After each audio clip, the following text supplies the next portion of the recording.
بہت زیادہ جو بے قراری اور ہماری پریشانی کا سبب ہوتا ہے وہ ہوتا ہے کہ ہم اپنی جس لمٹ میں پورا گزارا کر سکتے ہیں نا، ہم اس سے زیادہ کی طلب کے اندر جو ہے وہ پڑے ہوتے ہیں اور وہ طلب پریشان کرتی رہتی۔ قناعت آ جائے کہ جو ہے آدمی اس پر مطمئن ہونے کی کوشش کرے اور اللہ کی رضا پہ راضی رہے، تو شاید پریشانیوں کا 90% حصہ اسی سے ختم ہو جاتا ہے۔ الحمدللہ دو افراد کے حالات ایک جیسے ہوتے ہیں، ایک آدمی پریشانی سے رو رہا ہوتا ہے، دوسرے کو کچھ بھی نہیں ہوتا، وہ آرام سے بیٹھا ہوتا ہے۔ کیوں؟ اس لیے کہ وہ قناعت کر کے بیٹھا ہوتا ہے۔ آج ہمارے ہاں نارملی پوری دنیا کے اندر چونکہ میٹیریلزم ہے، یعنی کہ مادیت پرستی ہے، مادیت پرستی کا نتیجہ یہ ہے کہ مال کی، دنیا کی، سٹیٹس کی، لگژریز کی دوڑ ہے۔ اس کا ایسا سوٹ ہے تو میرا بھی ایسا ہونا چاہیے، اس کے بچوں کا ایسا ہے تو میرے بچوں کا بھی ایسا ہونا چاہیے، اس کا گھر ایسا ہے تو میرا بھی ایسا ہونا چاہیے، اس کی گاڑی ایسی ہے تو میری بھی ایسی ہونی چاہیے۔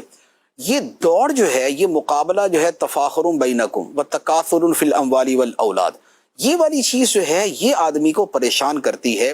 جبکہ اس کے مقابلے میں قناعت ہو تو قناعت والے کا وہی ہوتا ہے کہ وہ بادشاہ کے محل کے نیچے سوکھی روٹی کھا کے بڑے مزے سے سو جاتا ہے، اور بادشاہ لاکھوں کروڑوں اربوں روپے رکھنے کے باوجود پہرہ داروں اور گارڈز کے جو ہے وہ حصار کے اندر بھی اسے پرسکون قسم کے آرام دہ بیڈ کے اوپر بھی نیند نہیں آ رہی ہوتی۔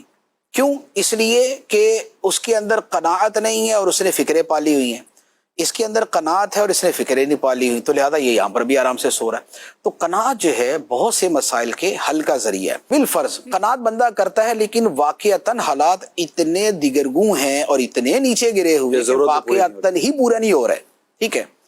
تو اب یا تو اب اس کے آگے ایک تعداد ہے، ان کی ایک تعداد، ٹھیک ہے، یہاں کا معاملہ پھر صبر کا ہی رہتا ہے، جی ٹھیک ہے، اور یہاں صبر کے سوا پھر کوئی چارہ نہیں ہوتا۔